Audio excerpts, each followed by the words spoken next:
Assalamualaikum warahmatullahi wabarakatuh.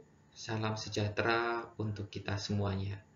Kembali lagi kita berjumpa di dalam pembelajaran PPKN dengan tema 3 fungsi Pancasila dan faktor penyebab pelemahan Pancasila. Di kesempatan kali ini kita akan belajar terkait dasar negara kita, yaitu Pancasila. Kenapa kita harus belajar tentang Pancasila dan juga memaknai apa sih sebetulnya fungsi dan kegunaan dari Pancasila itu? Pertama, kita akan mempelajari terkait 3 fungsi dari Pancasila. Seperti yang kita ketahui bahwa Pancasila itu merupakan dasar negara atau ideologi negara. Selain itu, Pancasila juga memiliki fungsi yaitu sebagai identitas nasional bangsa Indonesia. Yang pertama, Pancasila sebagai dasar negara. Kalau kita melihat dari asal katanya atau secara etimologis, Pancasila itu diambil dari bahasa Sanskerta, yaitu bahasa yang biasanya digunakan oleh kasta Brahmana atau bahasa Prakerta. Mengutip pendapat dari Muhammad Yamin di dalam Kailan yang menyatakan bahwa Pancasila itu berasal dari kata panca yang artinya 5. Sedangkan sila itu dari kata sila yang berarti batu sendi, alas, atau dasar.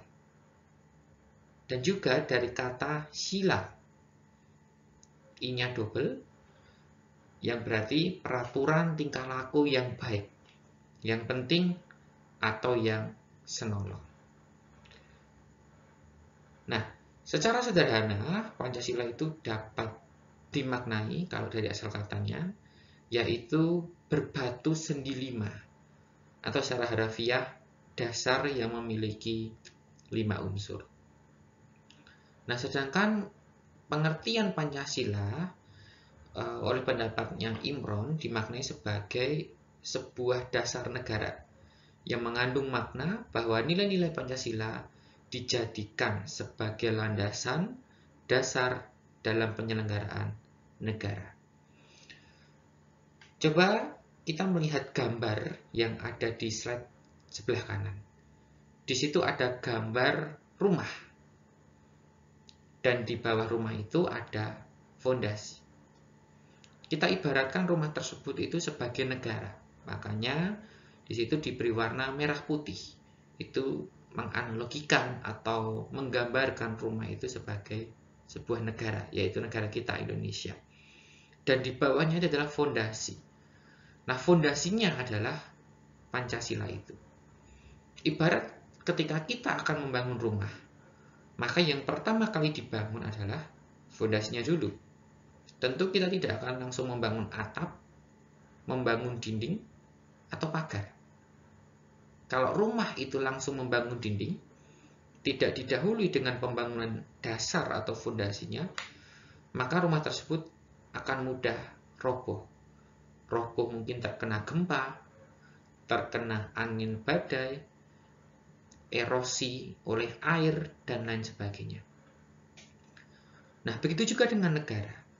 Ketika negara itu akan didirikan, maka yang pertama kali dibuat atau disepakati adalah fondasinya dulu, dasar negaranya dulu. Nah, itu bisa kita lihat di dalam proses sejarah perumusan dasar negara kita, yaitu Pancasila. Kalau kita flashback ya kembali ke sejarah terkait perumusan Pancasila, itu dimulai ya dari sidang BPUPK. Yang itu dimulai dari tanggal 29 Mei sampai 1 Juni untuk sidang pertama, dan yang sidang kedua 10 sampai 17 Juli.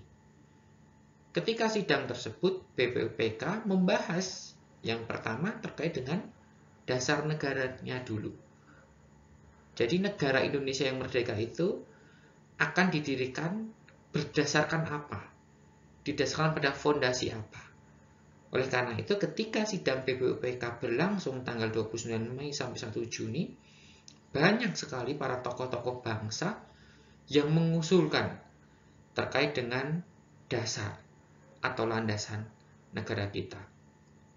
Dan kemudian para pendiri bangsa kita menyimpulkan ya, bahwa dasar negara kita adalah Pancasila. Di mana di dalam Pancasila tersebut ada 5 nilai, 5 fundamental, 5 dasar yang itu dijadikan sebagai dasar negara kita.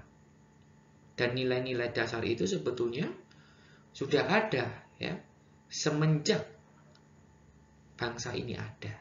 Bahkan sebelum jauh Indonesia merdeka. Makanya Soekarno di dalam pidatonya pada saat sidang PBUPK menjelaskan bahwa Soekarno itu bukan sebagai penemu Pancasila, bukan pencipta Pancasila, tetapi beliau hanya menggali nilai-nilai yang hidup, nilai-nilai yang berkembang di masyarakat atau bangsa Indonesia. Dan akhirnya beliau juga yang memberikan nama 5 nilai, 5 dasar tersebut dengan nama Pancasila. Nah, Pancasila sebagai dasar negara itu membawa dampak atau makna apa di dalam kehidupan berbangsa dan bernegara? Sulasman menyatakan bahwa ada 5 makna Pancasila sebagai dasar negara. Yang pertama, dasar berdiri dan tegaknya negara. Tentu, ya seperti ibarat membangun rumah tadi, bahwa Pancasila itu merupakan alas. Pancasila merupakan dasar di mana negara Indonesia yang merdeka itu didirikan. Jadi ketika sebuah negara itu tidak memiliki dasar negara, maka susah untuk negara tersebut bisa berdiri. Lalu yang kedua, dasar kegiatan penyelenggaraan negara. Pancasila sebagai dasar negara membawa konsekuensi bahwa di dalam penyelenggaraan ataupun pengaturan negara kita itu harus didasarkan pada nilai-nilai yang ada di dalam Pancasila, khususnya oleh para pejabat ataupun penyelenggara pemerintahan di semua kekuasaan, baik itu kekuasaan eksekutif, baik itu kekuasaan legislatif, maupun kekuasaan yudikatif. Maka tidak boleh ada yang namanya penyelewengan ya atau pelanggaran terhadap nilai-nilai Pancasila dalam penyelenggaraan negara. Kemudian yang ketiga, dasar partisipasi warga negara. Ternyata Pancasila itu tidak hanya saja dijadikan dasar dalam penyelenggaraan negara, tetapi juga dijadikan dasar oleh setiap warga negara itu dalam berpartisipasi. Kita bisa melihat ya bahwa dasar partisipasi warga negara Indonesia di dalam Pancasila itu tercermin di sila yang keempat, kerakyatan yang dipimpin oleh hikmat kebijaksanaan dalam permusyawaratan perwakilan. Dari situ kita bisa memaknai bahwa di dalam pengambilan keputusan, di dalam perumusan sebuah kebijakan ataupun keputusan-keputusan baik yang dibuat oleh para pejabat negara ataupun kita dalam sebuah organisasi, misalnya organisasi OSIS di sekolah, organisasi karang taruna di masyarakat, itu harus mengedepankan yang namanya prinsip-prinsip musyawarah. Apa sih musyawarah itu? Musyawarah itu artinya kita membahas dari berbagai macam ide, berbagai macam gagasan, kemudian kita sepakati bersama. Dan itu yang kemudian dijadikan sebagai hasil atau keputusan dari kelompok tersebut. Yang kemudian dihasilkan sebuah mufakat atau kesepakatan. Jadi kesepakatan yang dibuat itu tidak didasarkan atas kehendak dari satu orang, dua orang, ataupun atas dasar mayoritas, suara mayoritas ataupun senioritas, tidak, tetapi karena atas dasar kesepakatan bersama. Kemudian sebagai dasar pergaulan antar warga negara. Ini juga ya yang menjadi fungsi dari Pancasila sebagai dasar negara, bahwa di dalam pergaulan kita sebagai warga negara Indonesia yang baik, itu harus mencerminkan nilai-nilai Pancasila. Misalnya, kita menjunjung tinggi toleransi, sebagaimana yang tercermin di dalam sila pertama. Kita menjunjung nilai-nilai kemanusiaan, menghargai harkat dan martabat orang lain, tidak melakukan bullying, kemudian tidak melakukan tindakan yang semena-mena, kemudian kita menjaga yang namanya persatuan, tidak didasarkan atas kesamaan golongan, baik agama, suku, atau ras. Tetapi kita juga hidup di dalam masyarakat itu, tujuannya untuk apa? Bermasyarakat, untuk menghasilkan sebuah kesepakatan bersama, tercermin di dalam sila keempat. Dan yang terakhir, di dalam pergaulan kehidupan kita, kita harus bisa bersikap adil, yaitu menempatkan orang sesuai dengan porsinya, termasuk apa? Memberikan hak-hak sebagaimana yang harus mereka terima. Kemudian yang terakhir, Pancasila dijadikan sebagai dasar dan sumber hukum nasional. Pancasila itu di dalamnya termuat nilai-nilai, hal-hal yang sifatnya fundamental, hal-hal yang sifatnya mendasar, hal-hal yang sifatnya filosofis. Nah, dasar nilai atau filosofis tersebut itu dijadikan dasar di dalam pembuatan hukum yang ada di Indonesia.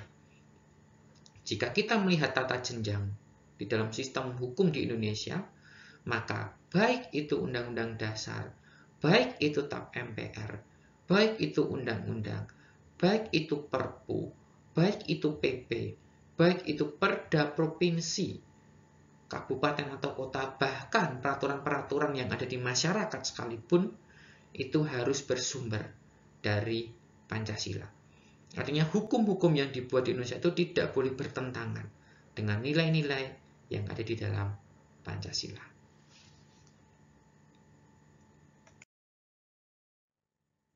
Kemudian kita akan melihat ya Pancasila itu sebagai ideologi negara.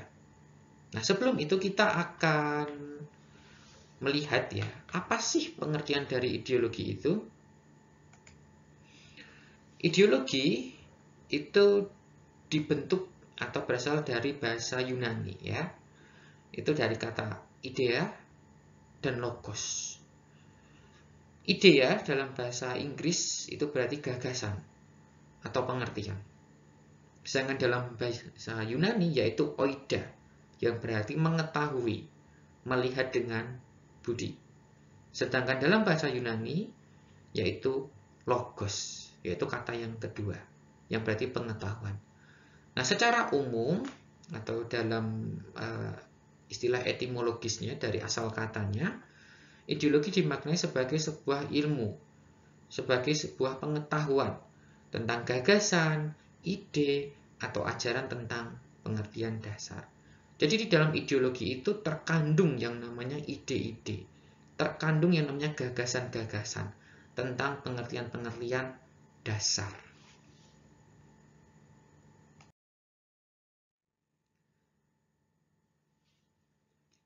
Nah, Pancasila itu dijadikan sebagai ideologi negara. Nah, ideologi sebetulnya itu bisa dimaknai dalam dua sisi ya. Ideologi dalam sebuah negara dan ideologi yang dipahami sebagai sebuah ide atau gagasan yang dimiliki oleh seseorang.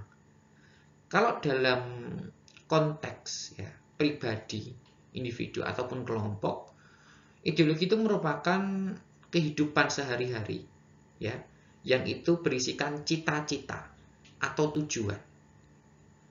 Setiap orang ya, setiap individu pasti kan memiliki yang namanya cita-cita atau tujuan. Nah, itu bisa dimaknai juga sebagai sebuah ideologi. Atau dalam sebuah kelompok, mereka pasti juga memiliki yang namanya sebuah ideologi. Kelompok tersebut pasti memiliki yang namanya tujuan, sesuatu yang ingin dicapai.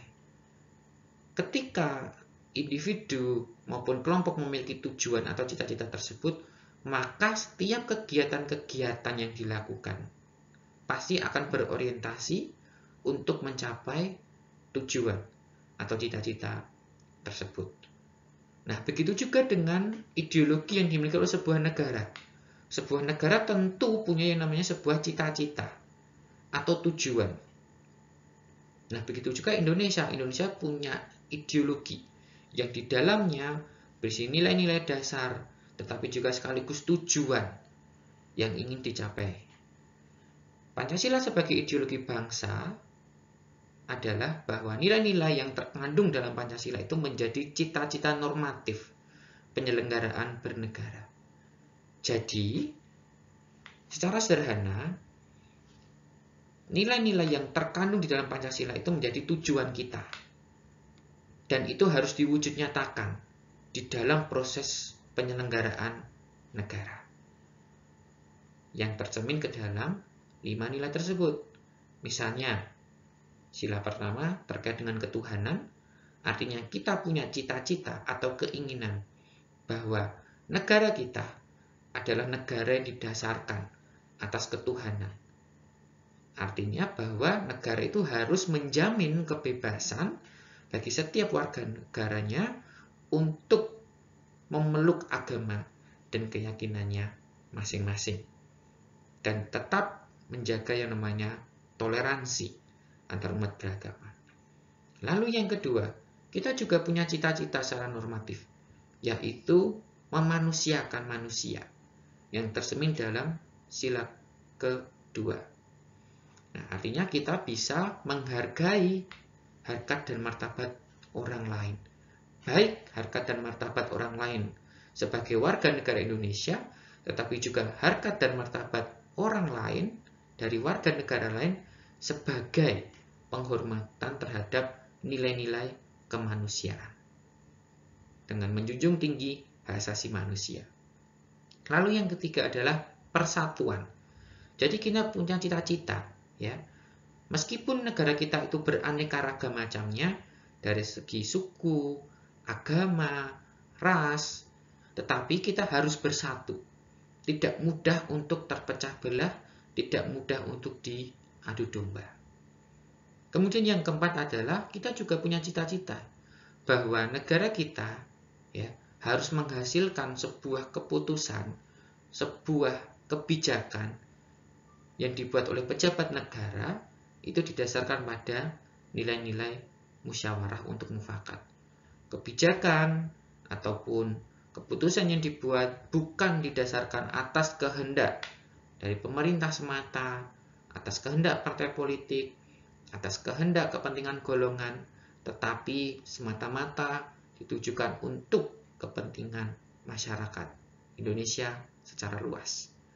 Kemudian yang terakhir adalah mewujudkan keadilan di dalam semua bidang, baik bidang hukum, bidang agama, bidang ekonomi, pendidikan, budaya, dan lain sebagainya.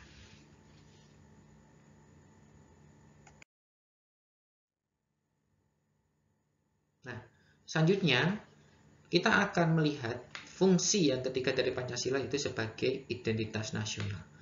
Tetapi sebelum itu kita akan melihat terlebih dahulu, ya, apa sih sebetulnya identitas nasional itu?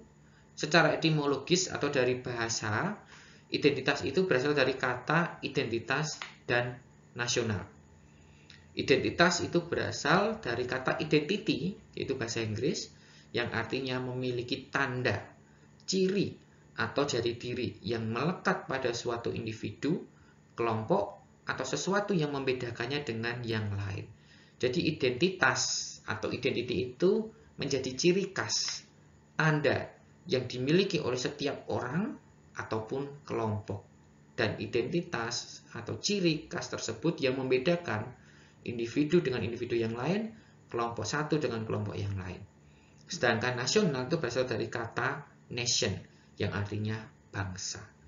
Jadi, kita dapat memaknai bahwa identitas nasional itu merupakan sebuah ciri khas atau tanda yang dimiliki oleh sebuah bangsa yang secara filosofis membedakan bangsa tersebut dengan bangsa yang lain. Kita dapat melihat, ya, bahwa negara atau bangsa di dunia itu sangat banyak. Jumlahnya ratusan, bahkan ribuan.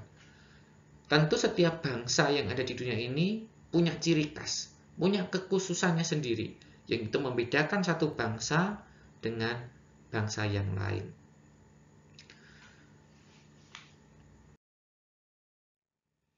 Bagaimana dengan Indonesia? Indonesia tentu juga punya yang namanya sebuah identitas nasional. Kenapa disebut identitas nasional? Karena identitas ini tidak hanya melekat di dalam satu kelompok suku tertentu, agama tertentu, tetapi itu dimiliki ya dan juga bahkan disepakati oleh seluruh kelompok yang ada di Indonesia.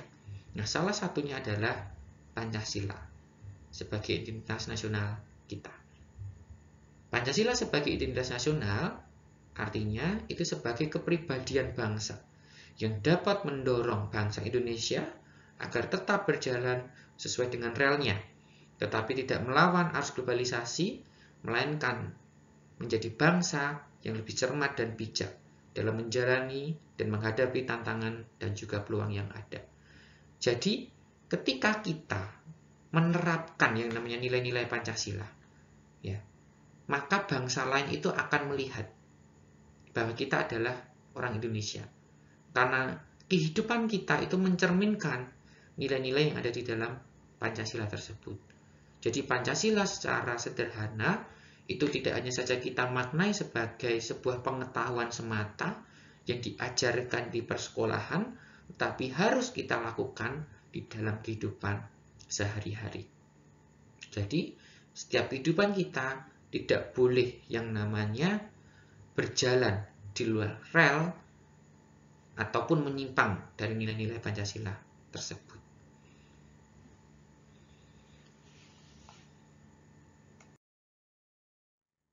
Nah, sekarang yang menjadi pertanyaan adalah Pancasila itu merupakan sebuah ideologi. Pancasila merupakan sebuah dasar negara. Pancasila juga merupakan identitas nasional yang dimiliki oleh bangsa Indonesia. Dan seharusnya itu menjadi hal yang biasa, sudah kita dengar karena kita sudah mempelajari Pancasila semenjak kita duduk di bangku sekolah. Mulai dari TK, SD, SMP, SMA, perguruan tinggi, tetapi juga bahkan ketika kita sudah bekerja, mungkin kita sudah atau pernah mendapatkan penelitian ataupun seminar tentang Pancasila. Tetapi yang jadi pertanyaan adalah, kenapa nilai-nilai Pancasila itu belum diterapkan secara sungguh-sungguh ya, atau secara penuh oleh seluruh bangsa dan negara kita, yaitu warga negara Indonesia. Kita masih melihat yang namanya penyimpangan-penyimpangan, pelanggaran-pelanggaran terhadap nilai-nilai Pancasila. Apakah itu menandakan nilai-nilai Pancasila sudah tidak relevan lagi dengan zaman sekarang dan harus diganti dengan ideologi yang lain? Tentu jawabannya tidak. Nilai-nilai yang ada di dalam Pancasila sudah ideal dan sudah sesuai ya dengan zaman sekarang. Meskipun kita tahu bahwa Pancasila itu dibuat ya ataupun disepakati 77 tahun yang lalu ya, tetapi kita melihat ya bahwa nilai-nilai Pancasila itu sebenarnya sudah hidup sejak zaman dulu. Bahkan sebelum Indonesia merdeka pun nilai-nilai itu sudah ada. Dan kemudian oleh para pendiri bangsa kita dikonseptualisasikan atau dikristalkan menjadi 5 nilai tersebut. Nah, itu menunjukkan bahwa nilai-nilai Pancasila itu sebetulnya terus mengikuti yang namanya perkembangan zaman sampai kapanpun.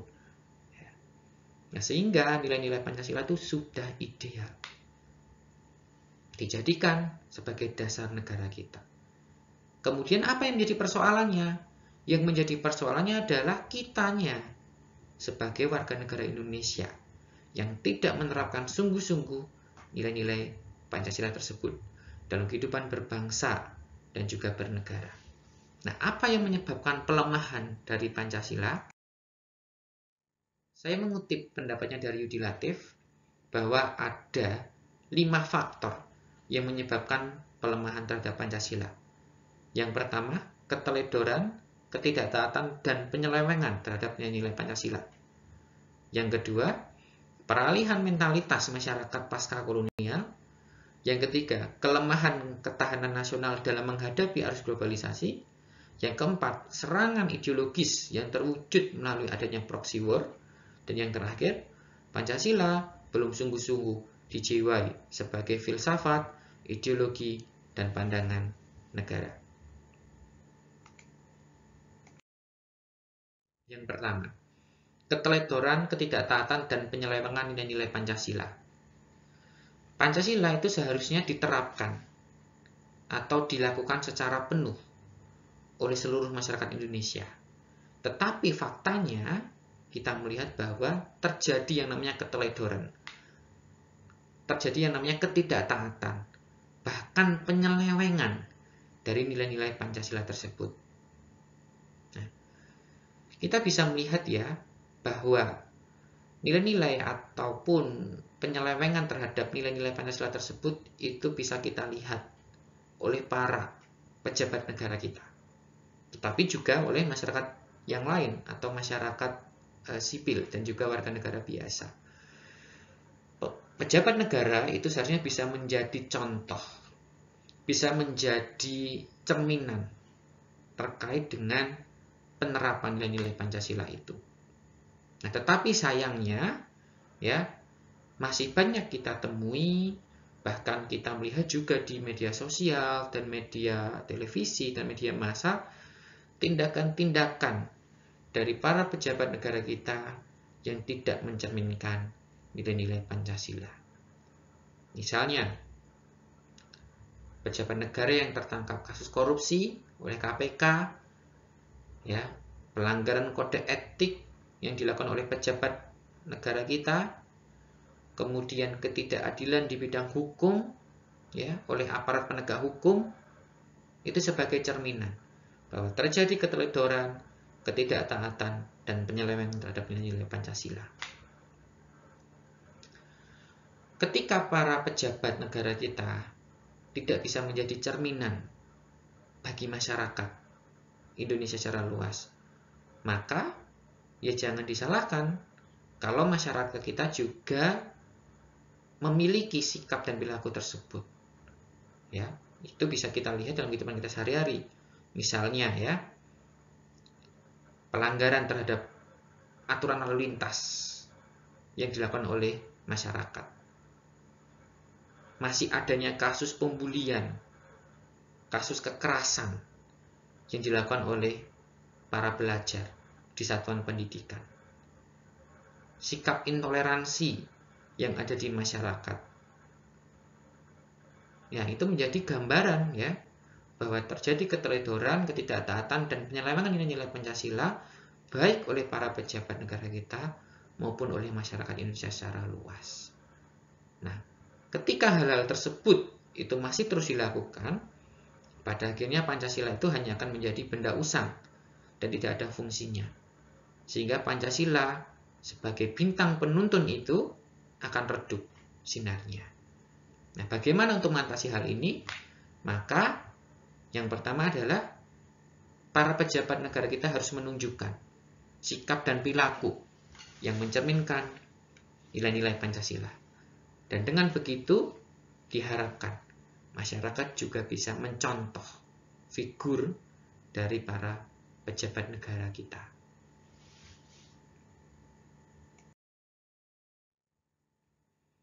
Kemudian selanjutnya adalah peralihan mentalitas masyarakat pasca kolonial. Jika kita flashback ketika zaman perjuangan dan pergerakan, maka seluruh elemen masyarakat Indonesia itu bersatu padu untuk melawan penjajah. Tidak ada dari mereka yang punya sifat egois.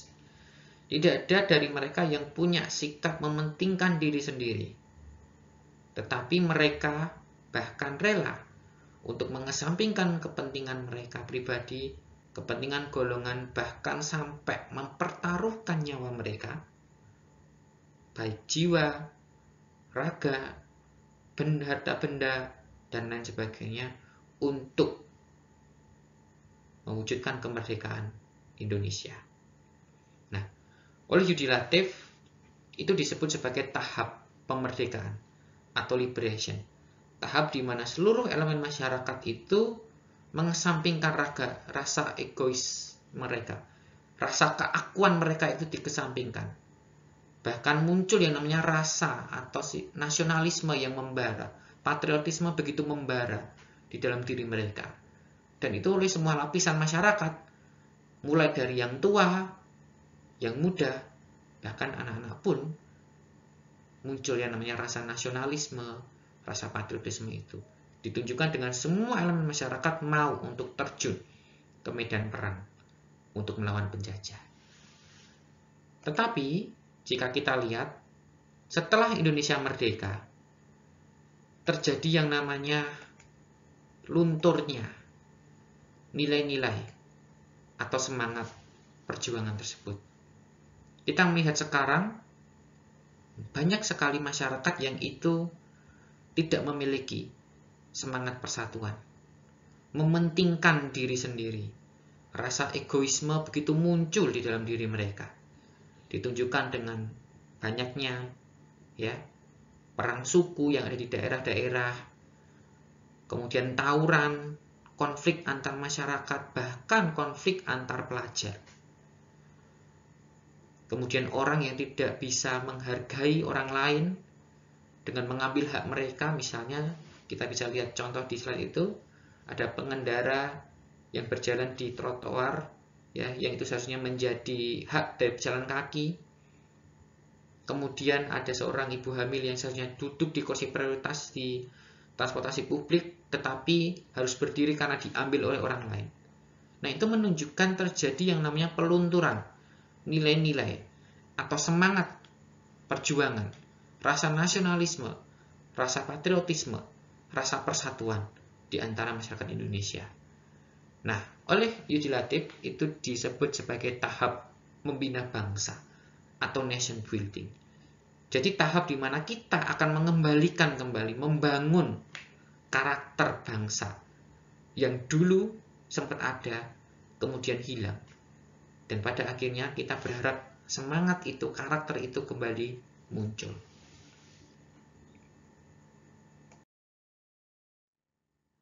Kemudian faktor yang lain adalah kelemahan ketahanan nasional dalam menghadapi arus globalisasi.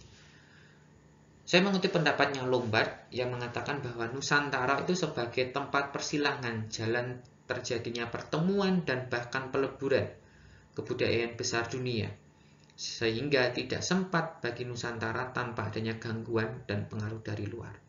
Jadi kalau kita melihat di peta atau di atas itu, bahwa negara kita Indonesia atau Nusantara itu sangat strategis, berada di antara dua benua, yaitu benua Asia dan benua Australia, dan juga terletak di antara dua samudra.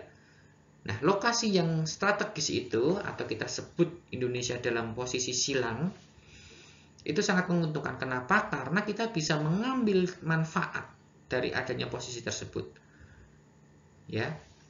Misalnya, akan banyak budaya-budaya yang masuk ke Indonesia, dan itu akan semakin menambah kekayaan khazanah budaya kita. Dan tidak menutup kemungkinan terjadi yang namanya percampuran dua budaya asing dengan budaya Indonesia, dan akhirnya menghasilkan kebudayaan baru. Dari situ, dari posisi yang strategis tersebut, kita juga bisa menarik manfaat dari segi ekonomi. Jutaan turis setiap tahun itu datang ke Indonesia untuk melihat keindahan Indonesia, melihat kebudayaan, keberagaman yang ada di Indonesia, dan tentu itu menjadi sumber devisa negara kita. Dari segi ekonomi, perdagangan juga seperti itu. Banyak kapal-kapal asing yang lewat ke Indonesia, dan tentu mereka juga harus membayar pajak perjalanan. Nah, itu kita maknai sebagai sisi positif.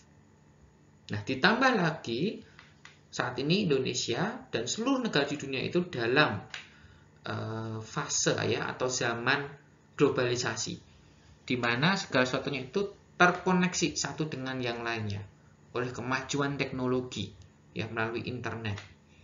Nah, itu semakin menambah ya keunggulan dari Indonesia, dari segi posisi Indonesia yang berada di posisi silang tersebut. Tetapi kita juga harus mewaspadai adanya sisi-sisi negatif. Ya. Yang pertama adalah munculnya ideologi-ideologi, faham-faham, gerakan-gerakan, kemudian gaya hidup yang itu bertentangan dengan nilai-nilai yang terkandung di dalam Pancasila. Misalnya kita sebut LGBT, gerakan LGBT. Ya, tentu ya, itu masih menjadi pro kontra. Tetapi kalau kita melihat secara mendalam, tentu ya itu sudah melanggar yang namanya budaya-budaya ketimuran yang ada di Indonesia. Baik itu budaya secara moral, tetapi juga dari segi nilai-nilai ketuhanan. Kita berbicara dalam konteks Indonesia ya, kita tidak berbicara konteks dari negara-negara lain. Kalau negara lain menganggap itu sebagai hal yang lumrah, itu hak mereka. Tetapi jika kita berbicara dalam konteks Indonesia dengan tegas ya, dan saya secara pribadi menyatakan penolakan terhadap paham tersebut atau gerakan tersebut. Karena jelas-jelas melanggar nilai-nilai yang ada di dalam Pancasila. Nilai-nilai ketuhanan dan juga termasuk budaya-budaya ketimuran yang dimiliki oleh Indonesia. Kemudian yang kedua adalah masuknya paham-paham ekstremisme ya, seperti keinginan untuk mengganti ideologi Pancasila dengan ideologi yang berdasarkan pada khilafah. Dan kemudian munculnya sebuah tindakan aksi terorisme. Nah, kita juga harus menolak paham ini. Kenapa? Karena kita tahu ya bahwa ideologi Pancasila adalah sebuah ideologi yang sudah disepakati oleh para pendiri bangsa. Dan mereka sudah memprediksi ya, tetapi juga memikirkan secara matang, bahkan secara filosofis, secara kultural, bahwa ideologi Pancasila yang paling tepat diterapkan di Indonesia. Mengingat keberagaman yang ada di Indonesia. Seperti itu. Dan dengan mengganti ideologi Pancasila dengan ideologi yang lain, dikhawatirkan itu, ya, bukan dikhawatirkan, bahkan sudah dikatakan menghancurkan negara. Karena tadi ya kita memaknai Pancasila sebagai ideologi negara, dasar negara, maka ketika dasar itu dicabut, maka bangunan di atasnya juga akan roboh. Seperti itu. Jadi dengan mengganti ideologi Pancasila dengan ideologi lain, maka otomatis akan menghancurkan negara. Kemudian pelemahan terhadap Pancasila juga dikarenakan terjadi namanya serangan ideologis yang terwujud dalam proxy war. Nah, apa sih proxy war itu?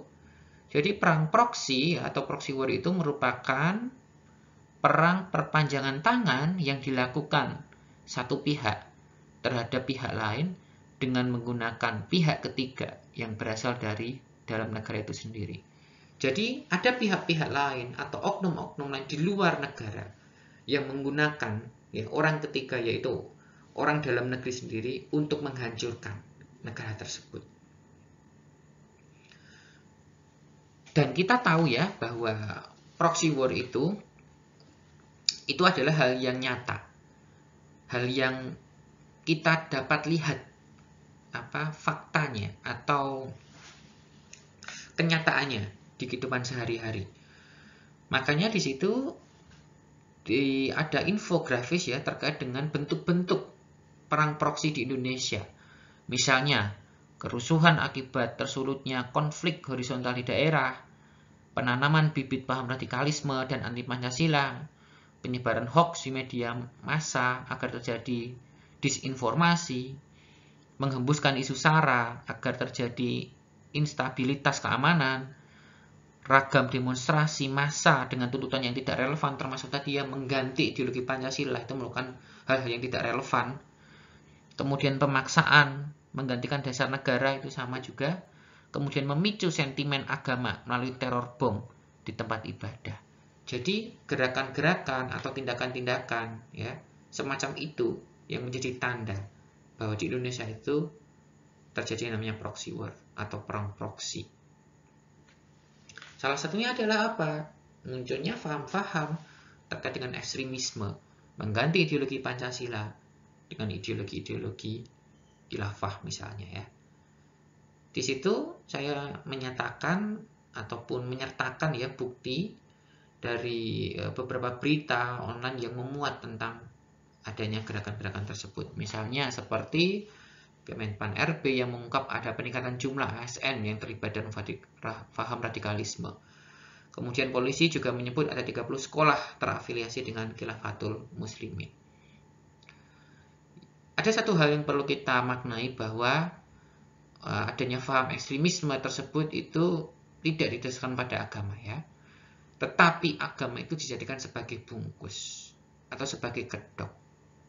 Nah, tetapi tujuan mereka yang utama yaitu mengganti ideologi Pancasila. Dan itu sebenarnya dilakukan oleh oknum-oknum dari luar negara. Misalnya seperti ISIS ya. Itu kan oknum dari luar yang kemudian mereka ya mendoktrin, mencuci otak orang-orang Indonesia. Makanya banyak orang-orang Indonesia yang pergi ke sana kemudian kembali ke Indonesia dan menyebarkan paham itu. Nah, itu salah satu ciri atau tanda dari adanya perang proksi. Hal tersebut diperkuat juga dari hasil survei ya, dari Mata Air Foundation dan Alvara Research di tahun 2017 yang mengungkapkan bahwa 23,3% siswa SMA itu terpapar radikalisme. 16,3% negara Islam harus diperjuangkan, 18,3% memilih khilafah daripada NKRI, dan 18,6% memilih ideologi Islam daripada Pancasila. Ini merupakan fakta yang nyata. Sesuatu hal yang benar-benar terjadi di Indonesia. Untuk itu, bagaimana sikap kita? Maka kita harus dengan tegas menolak setiap paham-paham, gerakan-gerakan, ideologi-ideologi yang tidak sesuai atau bahkan mengganti ideologi Pancasila. Nah, kenapa Pancasila belum sungguh-sungguh dijiwai sebagai filsafat, ideologi, dan pandangan negara? Hal itu dikarenakan ada 3 faktor ya, atau 3 dimensi saya menyebutnya. Nah, yang pertama adalah dimensi keyakinan atau mitos, yang kedua dimensi pengetahuan atau logos, dan dimensi tindakan atau etos. Jadi Pancasila itu merupakan filsafat, merupakan ideologi pegangan hidup bangsa. Dijadikan dasar dalam penyelenggaraan negara, dasar bagi masyarakat untuk hidup berbangsa dan bernegara. Kenapa itu tidak bisa sungguh-sungguh dijiwai dan dilakukan? Karena pertama satu, belum ada keyakinan dalam diri masyarakat. Apakah Pancasila sungguh-sungguh merupakan ideologi yang tepat diterapkan? Dan bahkan keyakinan mereka itu bisa digeser ya atau digoyahkan dengan masuknya ideologi lain. Makanya ketika orang yang sudah dicuci otak ya atau didoktrin dengan ideologi lain, maka muncul yang namanya kebimbangan. Ya, apakah betul Pancasila itu relevan dengan zaman sekarang? Apakah betul Pancasila itu benar-benar bisa dijadikan sebagai dasar negara? Ataukah ada ideologi lain yang lebih tepat? Nah, sehingga di situ dimensi keyakinannya belum begitu kuat. Tetapi ketika seseorang sudah yakin betul bahwa Pancasila adalah ideologi yang paling tepat, paling sesuai, maka ketika muncul yang namanya ideologi-ideologi lain ataupun tawaran-tawaran, bahkan indoktrinasi, maka mereka akan punya keyakinan yang kuat dan bisa menolak itu. Lalu yang kedua, keyakinan pun juga tidak cukup, juga harus didukung dengan dimensi pengetahuan. Artinya Pancasila itu juga harus diajarkan, disampaikan di dalam forum-forum ya, baik formal maupun informal maupun non formal. Formal itu dalam misalnya kegiatan pembelajaran di sekolah, makanya ada mata pelajaran PPKN atau pendidikan Pancasila. Itu sebagai langkah untuk menanamkan ya, mengajarkan Pancasila dari segi pengetahuannya. Kemudian melalui hal-hal lain, misalnya melalui kegiatan kemasyarakatan, sosialisasi, seminar, kemudian forum group discussion FGD, kemudian hal-hal yang lain, misalnya pertemuan-pertemuan yang membahas Pancasila, itu sebagai upaya untuk memberikan pemahaman atau pengetahuan kepada masyarakat terkait dengan Pancasila sebagai ideologi negara, sebagai dasar negara, sebagai pandangan negara, filsafat negara, dan identitas negara. Keyakinan dan pengetahuan tidak cukup, tetapi juga harus dilakukan. Ya, makanya ketika seseorang sudah yakin tentang nilai-nilai Pancasila, didukung dengan pengetahuan yang baik tentang nilai-nilai Pancasila, maka diharapkan mereka juga, bukan diharapkan tetapi harus ya, untuk menerapkan Pancasila dalam kehidupan berbangsa dan bernegara. Akhirnya Pancasila itu yang oleh Yudi Latif dijadikan sebagai bintang penuntun.